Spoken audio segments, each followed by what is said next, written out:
رانا صاحب، بہت سارے لوگوں کو اچانک پتہ چلتا ہے کہ وہ تو اپنے کیس میں اشتہاری ہو چکے ہیں، انہیں پتہ ہی نہیں چلتا، ان کا آئی ڈی کارڈ جو ہے اس کے اوپر لکھا جاتا ہے بلاک ہو جاتا ہے، اور ہوٹل آئی کے ذریعے سے یا کسی پاس میں سفر کرتے ہوئے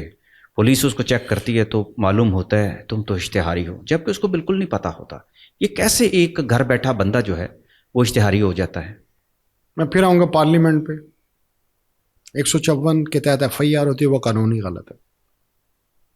آپ کے خلاف اپلیکیشن یا چیزیں یا ڈائریکٹ ایف آئی آر کر دی جاتی ہے۔ Why not informed you first? ٹھیک، آپ اس سے پہلے اس کا موبائل نمبر لیں، اس کو ویریفائی کریں، اس کے نام ہے، اس کا ای میل لیں، اس کا گھر کا ایڈریس لیں، چیزوں کے ذریعے کریں۔ پہلے تو اس کو انفارم کرنا چاہیے، انکوائری جس طرح ایف آئی اور اینٹی کرپشن میں ہوتی ہے اس طرح کا سسٹم جو ہے اس کو کرنا چاہیے۔ اب موجودہ کیس میں کیا ہوتا ہے، ایف آئی آر ہو جاتی ہے، اس میں آپ کا نام دے دیا جاتا ہے، آئی ڈی کارڈ نمبر دیا جاتا ہے، آئی او کے ساتھ مل لیا جاتا ہے، کورٹ کے تھرو اس کو جو ہے اس کے بعد جو ہے پی او ڈکلیئر کروا لیا جاتا ہے، پروکلیمڈ آفینڈر ہم بولتے ہیں، جسے اشتہاری بولتے ہیں۔ اس کے بعد کیونکہ آج کل سسٹم جو ہے ہمارا جدید اور ڈیجیٹلائز ہو گیا ہوا ہے، ایک گورنمنٹ نے ایک ایپ ہوٹل آئی کے نام سے بنائی ہوئی ہے، آپ ہوٹل میں چیک ان کرتے ہیں تو آپ کا آئی ڈی کارڈ جاتا ہے تو وہ ان کو شو ہو جاتا ہے، وہ پکڑ کے آپ کو اندر کر دیتے ہیں، یا بس میں سوار ہوتے ہیں تو پتہ چل جاتا ہے، وہ پکڑ لیتے ہیں۔ اس کے علاوہ آپ کو ناکے پہ روکتے ہیں، آپ کا آئی ڈی کارڈ چیک کرتے ہیں، آپ پروکلیمڈ افینڈر ہے، آپ کو پکڑ لیتے ہیں، تو اس وقت شہریوں کو پتہ نہیں ہوتا۔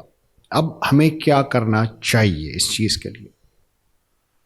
اب جب آپ کا کوئی کسی سے کوئی ایشو چل رہا ہے نارمل کورس میں تو آپ کو ضرورت نہیں ہوتی، جب تک کوئی پرابلم نہ ہو ہر شہری کو۔ گورنمنٹ نے ایک پہچان کے نام سے بھی ایک ایپ بنائی ہوئی ہے، کچھ ایپس ہیں مگر وہ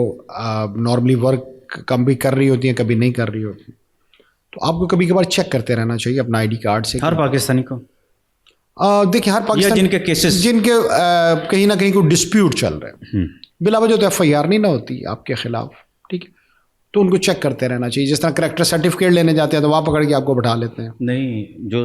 جس دور میں ہم سانس لے رہے ہیں وہ آپ کو اس میں تو ایف آئی آر کا پتہ بھی نہیں چلتا، اس میں آپ کو چیک کرتے رہنا چاہیے کبھی کبھار۔ یعنی اب ہر پاکستانی کو چیک کرتے ابھی میں کریکٹر سرٹیفکیٹ لینے گیا تھا تو پتہ چلا میرے 2 چالان پینڈنگ ہیں جو پے نہیں کیے، وہ پھر میں نے پے کیے ہیں، 2 کریکٹر سرٹیفکیٹ جاری ہو۔ آپ کے ساتھ؟ ہاں، تو ہوتا ہے نا جی، تو اس میں اچھی چیز ہے، میں اسے انکار نہیں کرتا کہ اگر کوئی ہے تو گورنمنٹ کے ریونیوز بھی ہمیں دینے چاہیے۔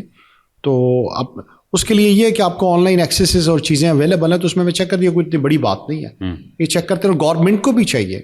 کہ ہمیں آن لائن ایکسیس دے شہریوں کو، ان کو پتہ چلے کہ اپنے آئی ڈی کارڈ سے میرے خلاف کوئی ایف آئی آر تو نہیں ہے، ٹھیک ہے، تو تاکہ اس کے مطابق جو ہے وہ چیزوں کو آگے لگے۔ تو شہریوں کو اس طرح ہی پریکاشنز اور چیزوں کو نارملی آپ کو پتہ ہوتا ہے کہ میرے خلاف کچھ ہو سکتا ہے، 99% یہ پتہ ہوتا ہے، کوئی 1% چانس ہوتا ہے، زیادہ تر لوگوں کو پتہ ہی ہوتا ہے۔ تو کیا نام ہے، وہ کہیں نہ کوئی ڈسپیوٹ ارائز ہوتا ہے، وہ ہم کیس میں بھی جاتے ہیں تو وہ کوشچن یہ ہوتا ہے نا، وائی اگینسٹ یو، وجہانات کیا ہے، کوئی ریزن تو ہوگا، کوئی کسی کے خلاف ویسے تو نہیں نہ جاتا کوئی، ٹھیک ہے، تو یہ ریزن جو ہے میل ایف آئی ڈی کیا ہے اس کی، ان چیزوں کی وجہ سے۔ تو کرنا کیا چاہیے پھر اس آئی ڈی کارڈ کے آپ وقتاً فوقتاً چیک کرتے رہیں بس، کہ اپنا اب پکڑا جائے اب اس وقت تو کیا کریں؟ پکڑا جائے تو پھر وکیل ڈھونڈے اور جا کے عدالت میں کرے، اس کے بغیر سیف سٹی والے تو نارملی جو ہے کہ وہ تو نہیں چھوڑا جاتا، انٹل اور بیلیبل اوفینس نہ ہو، بیلیبل اوفینس ہو تو ایس ایچ او بیل لے سکتے ہیں، ادروائز پھر آپ کو عدالت میں اب لیکن اسی طرح کئی لوگ ایسے پکڑے گئے ہیں جو پتہ چلا 10 سال پہلے کسی کیس میں مطلوب تھے، 5 سال پہلے کہیں مطلوب تھے، کوئٹہ میں یا کے پی کے میں کہیں اس نے واردات کی، پنجاب کے اندر سے وہ پکڑا گیا بس کے میں سفر کرتے ہوئے، تو اس طرح کے کئی ایسے بالکل آپ صحیح کہہ رہے ہیں۔ تو جن کو یہ خطرات ہوتے ہیں وہ پھر احتیاط کریں نا، ہوٹل میں چیک ان اپنے نام سے نہ کریں، بس میں سفر نہ کریں،